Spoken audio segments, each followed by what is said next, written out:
Olá, hoje é dia da gente falar de fé. Meu convidado de hoje, cristão, simples e sincero. Natural de Rolante, o filho da dona Nair e do seu Vivaldino, é bacharel em teologia desde 1982.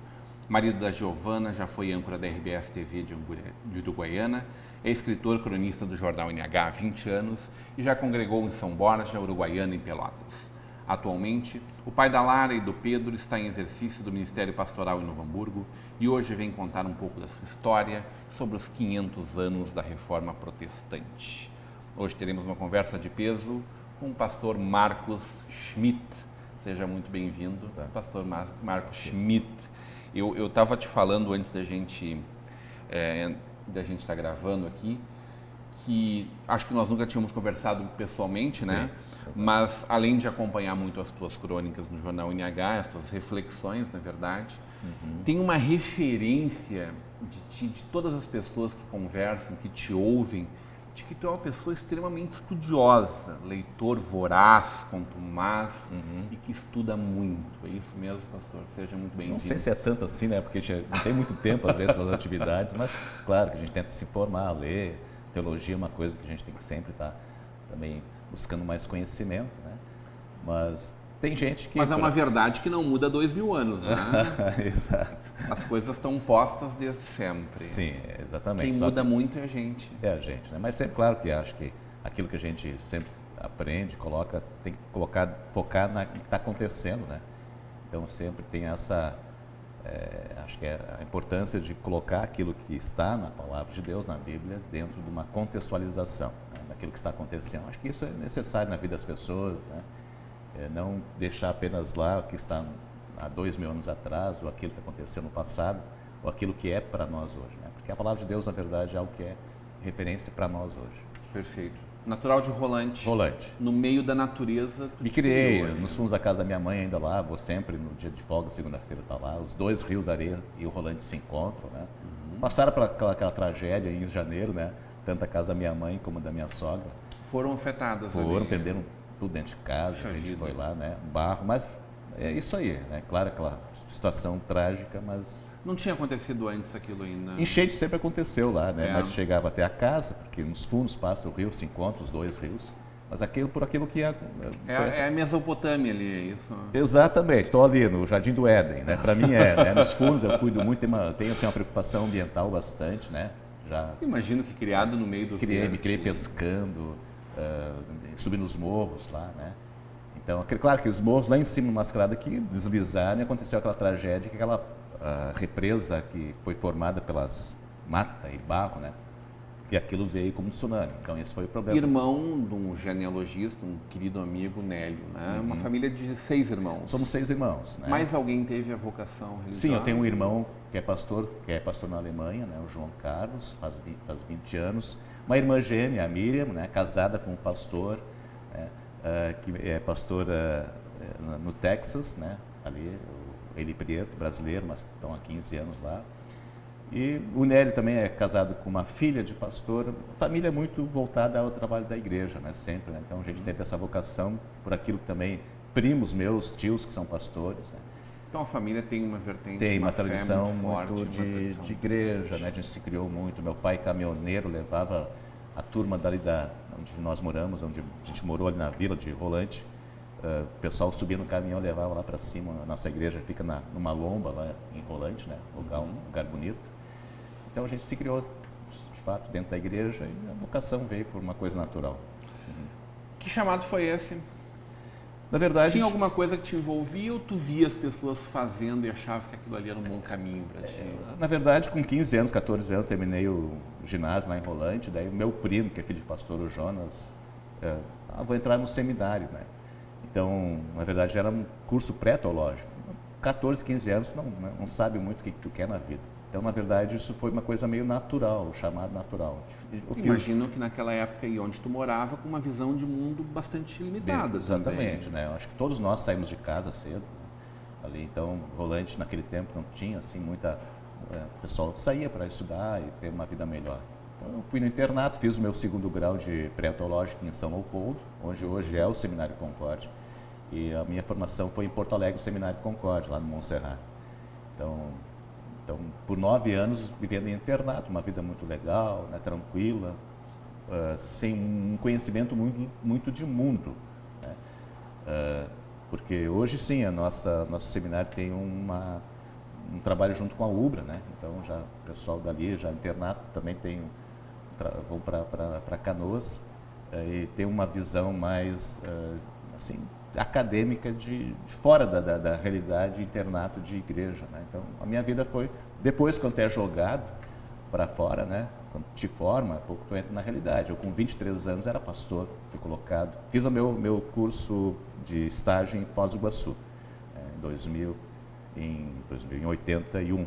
83, com 22 anos, pastor em São Borja, né?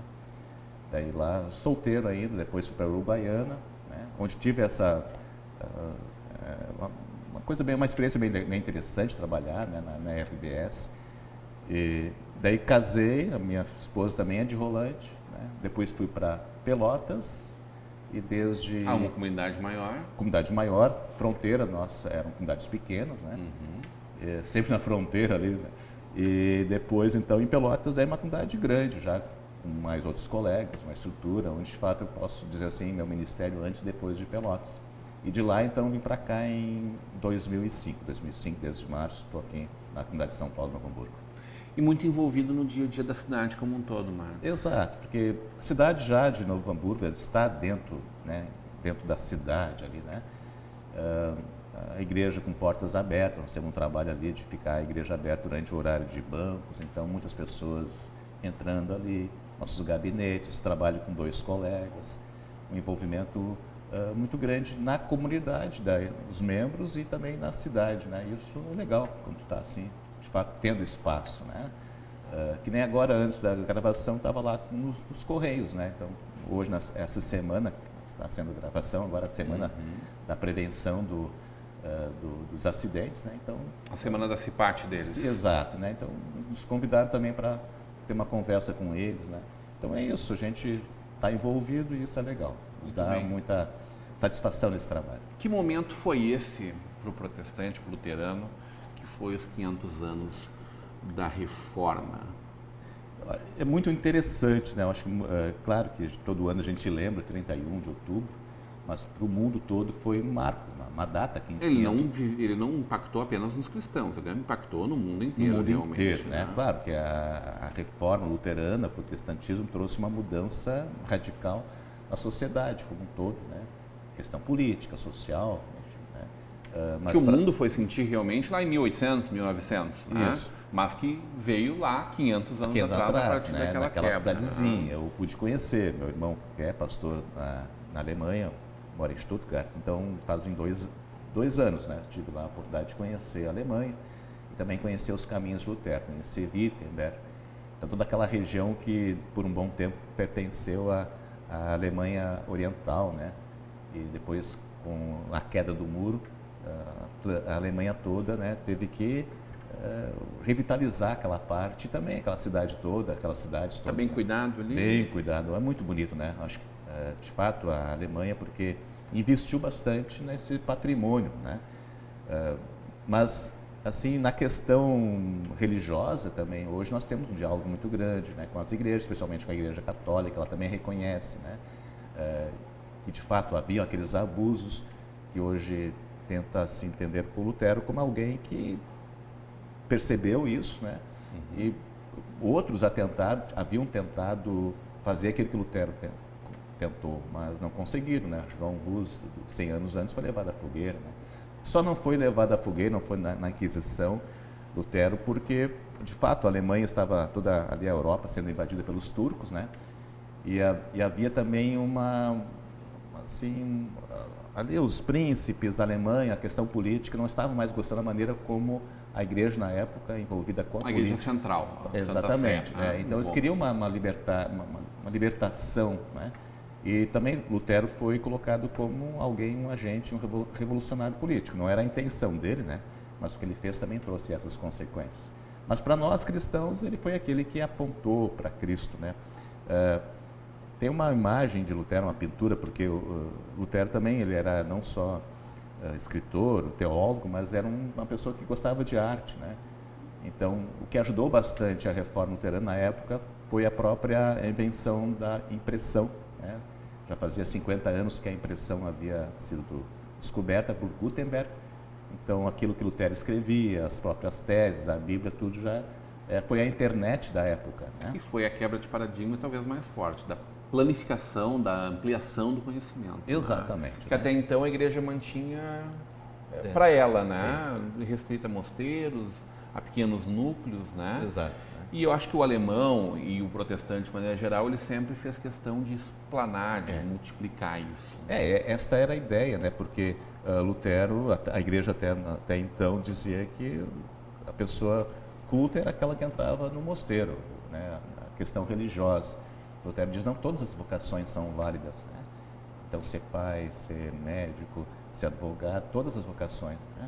Então, uma das vocações no caso, ser sacerdote, pastor, né?